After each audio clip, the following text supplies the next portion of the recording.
in Barman against the United States. Mr. Horry, you may proceed. Good morning, Your Honors. May it please the Court.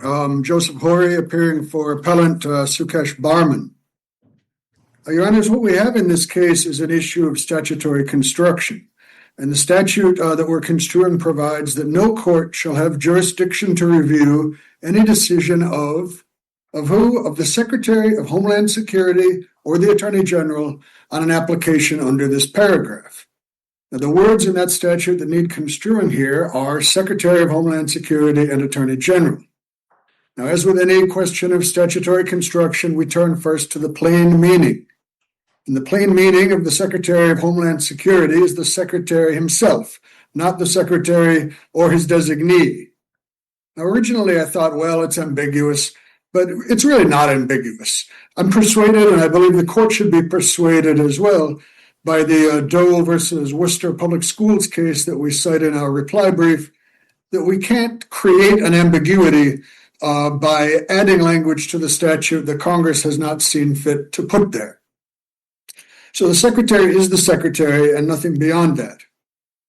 But even if there is an ambiguity, that ambiguity is governed by the principle that judicial reviewability of an administrative decision is presumed, and that is a strong presumption, as this Court and the Supreme Court have held on multiple occasions. It can be overcome only by clear and convincing evidence of a contrary legislative... Well, but just a minute, Counselor. I appreciate that you want me to look at 48 U.S.C. 1806 E6D, which is what you've been quoting. Yes. About barring judicial review of any decision by the Secretary and also by the Attorney General. But what are you going to do with 6 U.S.C. 112B1 that says the Secretary may delegate any of the functions to any officer, employee, or organizational unit of the department? That was there long before this particular statute came into effect. There's no question that the Secretary could have done that. It was in the statute. It's part of the statutory complex. I don't think it's a matter of ambiguity at all. It's a matter of plain meaning. You got a plain meaning that we can't do anything about what the Secretary does, and the Secretary, plain meaning of the statute, can delegate it to his functionaries. So where am I going to find it? Well, Your Honor, we're not disputing that the Secretary can delegate his decision. Our issue is with the reviewability of that decision once it's delegated. If the Secretary is going to delegate the decision... Just let me ask you a question. Is there anything that you have that says there's an exception to 6 U.S.C. 112B1? I don't have anything, and I don't claim there's an exception to it. Well, what we're talking about here, though, is not whether it's a delegable decision. It is a delegable decision. The question is then, once that delegable decision is made or delegated decision is made, is it subject to judicial review? And since it's been delegated to some person other than the Secretary, it's no longer covered by the jurisdiction stripping provision of the statute. Only decisions what are you going to do? Let's go one further. What about 8 U.S.C. 1103A4? Secretary may require or authorize any employee of the service or the Department of Justice to perform any or exercise any of the powers, privileges, or duties conferred or imposed upon the chapter. That's another. I don't have to go for ambiguity. It's a straight function. It's straightforward. 8 U.S.C. 1103 says that's what the Secretary can do. We agree the Secretary can do it. We're not disputing the delegation. Well, if they require another employee to do it, which is exactly what happened here, why do we have an issue? Right. That's right, and we don't have an issue with the delegation itself. What we have an issue with is the denial of judicial review of the delegated decision. Once that functionary has made the decision, it is subject to judicial review. The delegation itself was proper, and we don't challenge it. But the statute authorizing this decision to be made in the first place refers to the secretary, right? This is, I'm sorry, the statute designating. The statute that under which we're the provision of 1806 that authorizes anybody to do this says the secretary can do this.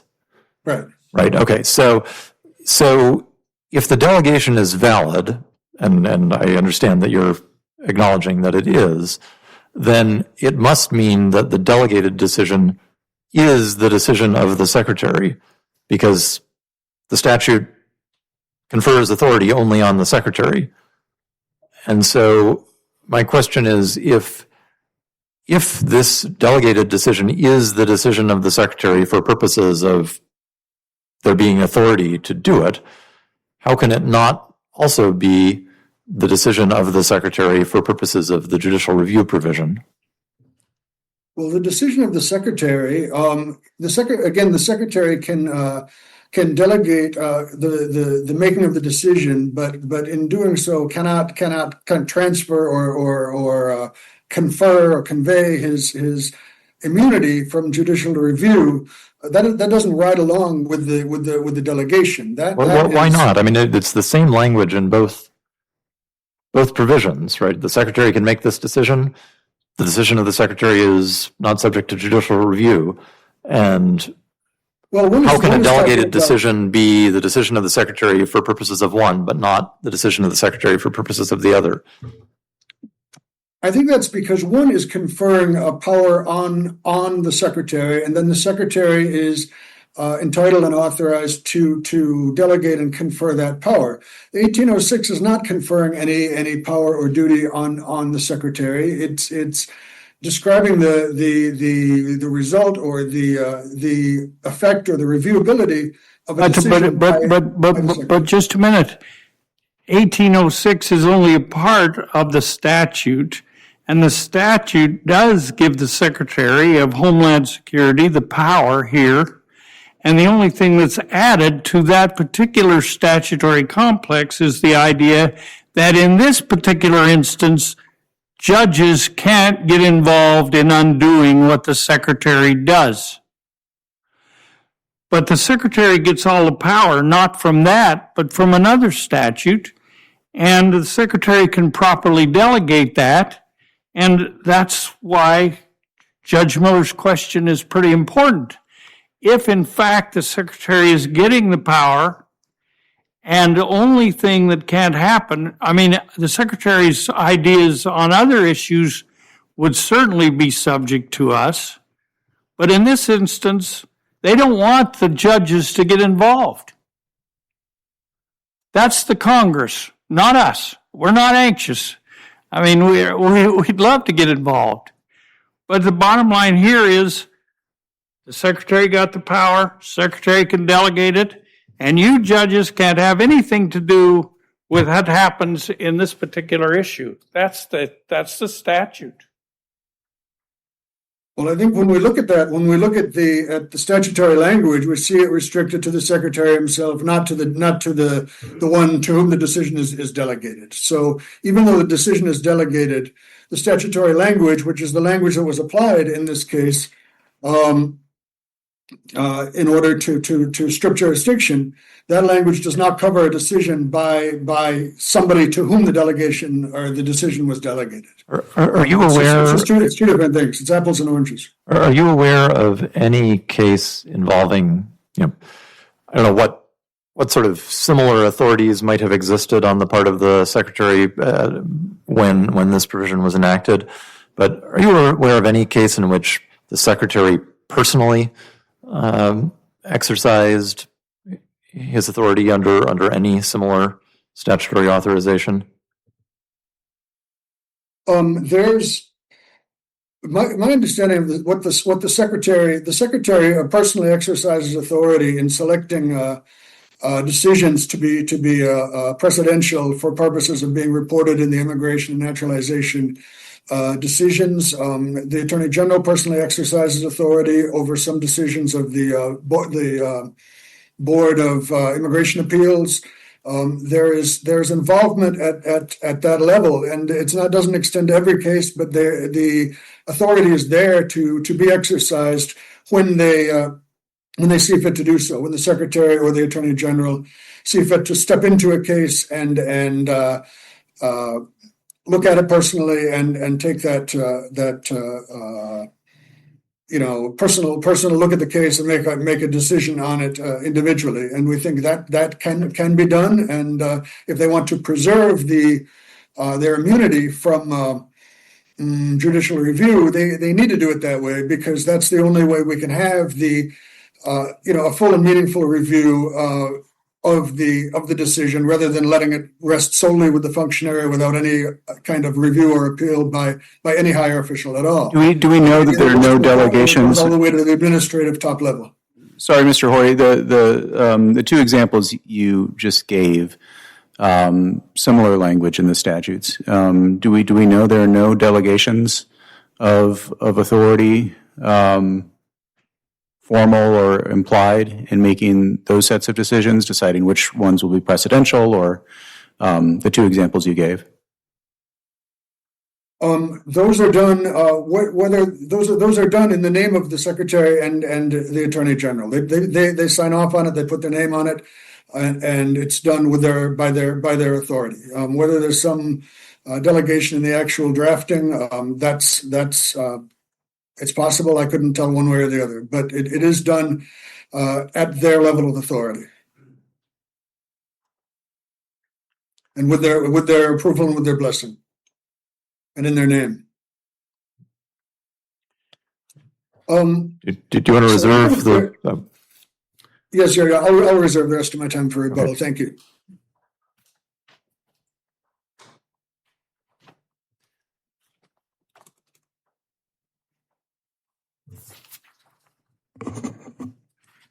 Good morning, Your Honors.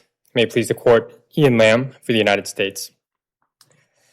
The lower court got this right in determining that 1806 E6D precludes review of a decision made by USCIS as the Secretary's delegate. Again, as this Court has noted, a decision of USCIS exercising delegated authority is necessarily a decision of the Secretary. And even if there is any question remaining as to the application of this jurisdictional bar to a decision made by USCIS, the purpose of the Relief Act, the backdrop against which it was passed, and analogous cases applying a similar jurisdiction stripping statute to decisions made by USCIS demonstrates that the review bar applies here. And finally, the keystone argument that Mr. Barman advances is that the presumption favoring judicial review applies. It does not.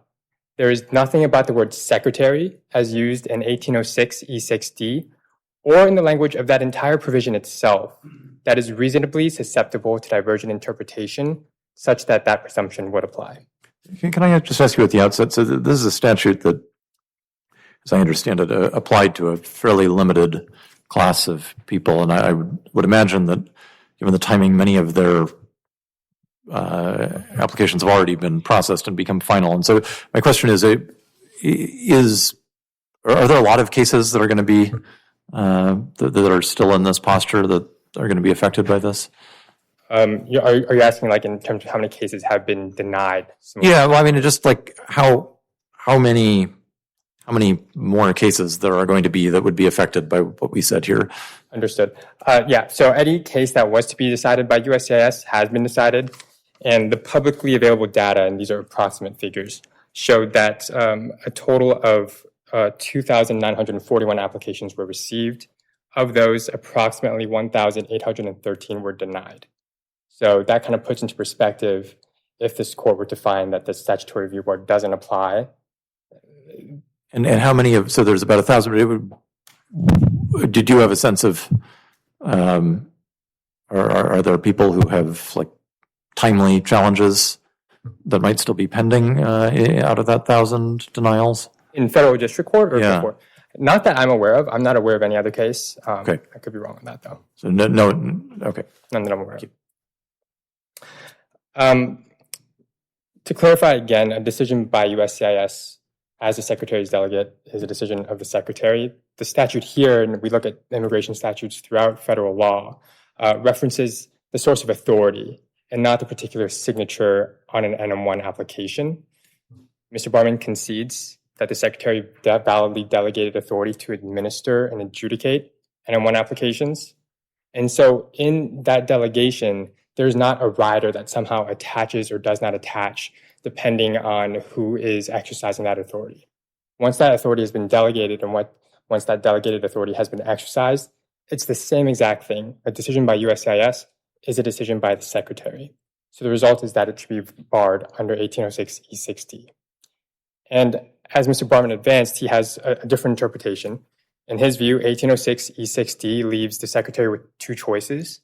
One is to personally adjudicate the application, in which case that decision would be barred from judicial review, or he can delegate that decision to a subordinate, in which case the jurisdiction stripping provision wouldn't apply. But that doesn't work for at least two reasons. The first of all is that this interpretation is contrary to years-long inter-circuit case law applying decisions made by USCIS as a delegate, applying jurisdiction stripping statutes to USCIS as a delegate, where that jurisdiction stripping statute only names the Secretary. So if this court were to adopt Mr. Barman's interpretation saying, actually, Secretary could mean one of two things and the jurisdictional bar only applies to a decision made personally by the Secretary, we could begin to erode years and thousands of cases in the 1252 A2B2 context where the provision Secretary was interpreted to also include decisions made by USCIS. But many of those cases, at least, seem to involve a earlier step with respect to whether they're discretionary or not in some of the statutes. That's right, Your Honor. And I guess to clarify, I would agree with Mr. Barman that all those cases on that actual step zero issue of, well, does a jurisdiction stripping statute apply to USCIS as a Secretary's delegate? That wasn't actually analyzed by any of these courts. Well, I mean, it's a little troubling, right? Because given how pervasive either express or implied delegation is, particularly in areas where we have jurisdiction stripping, I was at least surprised not to find a more definitive statement out there. So you can see that most of these are step one rather than the step zero problem. That's right, Your Honor. But I think it's not. The government doesn't see it as troubling. I think it makes the point very obvious. Of course, a decision by USCIS as a delegate is a decision of the Secretary. Parties didn't litigate this. Courts found that question too obvious to analyze. Courts simply just said, yes, of course, a decision by USCIS as a delegate is a decision of the Secretary, and these courts were right to do so. And I think that also goes to Mr. Barman's cornerstone argument, which is presumption favoring judicial review. You need reasonable susceptibility to divergent interpretation. Here we don't have a single court in the line of 1252 A2B2 cases saying, wait, does Secretary actually mean Secretary personally, or does Secretary mean a delegate of the Secretary? Well, I guess, we've had a few different ways of characterizing these canons. One might be that we have to reach a threshold determination of ambiguity. Maybe it's just so obvious because it's anything but ambiguous. But elsewhere we've said, we've referred to clear statement rules or things that would take a different approach in a jurisdiction stripping statute. So I guess help me weed my way through those pieces. I take your point that, well, maybe it's just obvious, so we don't reach the ambiguity, so we don't reach that step. But jurisdiction stripping statutes generally we've approached pretty narrowly and seem to reach something like a clear statement rule, at least in some of our cases. Right. 2 points on that, then, Your Honor. I think it's helpful then to look at the language and the backdrop against which Congress passed this statute and statutes like it, right? They passed the Relief Act in 2018. At that point, the delegation from the Secretary to USCIS had been in effect for over 15 years. So Congress was ostensibly aware that, look, the Secretary has delegated all authority to administer the immigration laws and to adjudicate immigration benefit applications to USCIS. So Congress had this understanding, okay, we say Secretary, that is meant to include and to understand that as a decision by USCIS. And on that point, I mean, do you know of any statute out there that would jurisdiction strip at the level of the delegatee that would be the counterexample here? Not in federal immigration law with reference to the Secretary, but I can think of one that applies to the Attorney General in a separate provisions. So that's like wiretapping statutes. So if you look at the Inland Empire case from the Ninth Circuit, they talk about Giordano. And in that case, this circuit found that, well, first of all, Giordano only applies to statutes that explicitly restrict delegation, subdelegation, and the statute at issue was one. And so the statute at issue in Giordano was whether the Attorney General had power to authorize a wiretap. And that statute says, well, the Attorney General can authorize a wiretap or any other Assistant Attorney General that has been specially designated. Right. In those areas where you have a general delegation, they say, now, regardless of other law, you can delegate. But if it's a constrained delegation in that case, then it needs to do more work to get around that. Right. So what's your second point on the clear statement?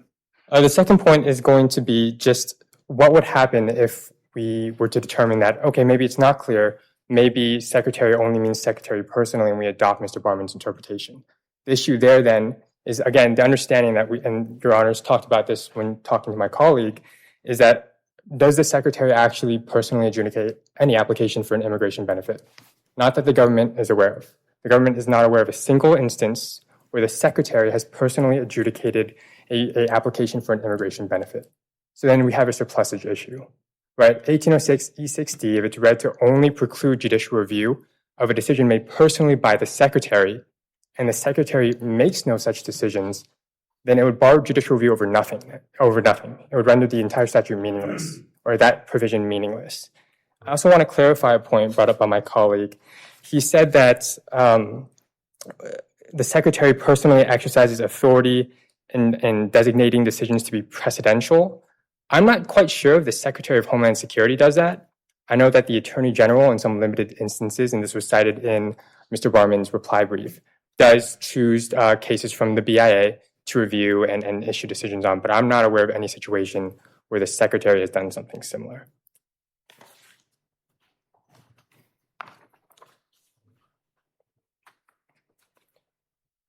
I think my colleague also raised Doe versus Worcester, a state court case that he thinks is his strongest authority, and I would agree that's the closest he can get to the proposition that he's trying to advance here, which is, in some cases, designation or delegation is inappropriate. But in both those state court cases, actually, putting aside the fact that they are state court cases interpreting state common law and state statutes with no persuasive weight here, those cases dealt with provisions that had neighboring provisions that actually referred to designees or delegation. And the provision at issue in both those cases, Doe and Benda, the language at issue here did not refer to the actual designee or subordinate. It only referred to the principal. So the courts, when looking at those cases, looked at the neighboring provisions of the statute at issue, said, okay, provision A1 says principal or designee. The issue here is provision A2. A2 only references the principal. There, where Congress has chosen not to include the same language that it included in A1, indicates that delegation is not proper here. We don't see that anywhere in 1806 E6D. We don't see that anywhere in federal immigration law that I'm aware of, where you carved out, a provision that only applies to the secretary versus the secretary's delegate. Again, Congress has long understood secretary to also include decisions made by USCIS as the secretary's delegate. We have cases going back to 2010 acknowledging and applying 1252 A2B2 to USCIS's decisions, exercising the secretary's delegated authority. And we have cases going back to 2008 recognizing the valid delegation of authority from the Secretary of Homeland Security to USCIS. And I think, again, these 1252 A2B2 cases just emphasize the point that the lack of litigation demonstrates the absence of ambiguity. And I understand, Judge Johnstone, you're a bit concerned that no court out there has actually said, of course, delegation works in this case. The Secretary delegates authority to USCIS. Therefore, USCIS's decision is a decision of the Secretary. That is a logical leap that no court has actually analyzed, no party has litigated. But if we look at all these cases, we can see, again, that the question at least is not subject to divergent interpretation, right? You can apply the presumption favoring judicial review, and to hold otherwise would honestly just wreak havoc on the entire federal immigration scheme. Because, as this court knows, Congress legislates with the understanding that USCIS exercises the Secretary's authority to administer immigration statutes and decide immigration applications. Thank you. Thank you. Rebuttal? Thank you. Even accepting the government's argument that the secretary means the secretary or his designee, that it can mean that, it certainly can mean just the secretary himself. That is a possible, plausible reading of the statutory language, which means that an ambiguity exists and that we therefore need to look at the presumption in favor of judicial reviewability. But is that the way we read statutes generally? I'm sorry, Mr. Hoy.